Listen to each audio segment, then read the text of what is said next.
We'll guide you through how to fix this experience is restricted by your parental controls and is unavailable in Roblox. If you find this useful, then please consider subscribing and liking the video. This can be super annoying, so let's go and fix it. First of all, go to the top right of Roblox and you need to go and click on the gear or cog icon to open up this list of options, and then go and click on settings. Then what you want to do is come over to the left and you want to go into privacy.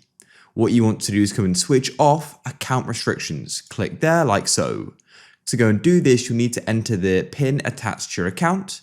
So if you didn't set this up, you'll need to get the person who did to go and enter it, and they can then go and unlock it. So after that has been switched off, come over to the left and you then need to go and click on parental controls. And then what you need to do is come into allowed experiences. And then what you can do is go and choose the level here. So what I want is 17 plus, so I'll go and select it like so.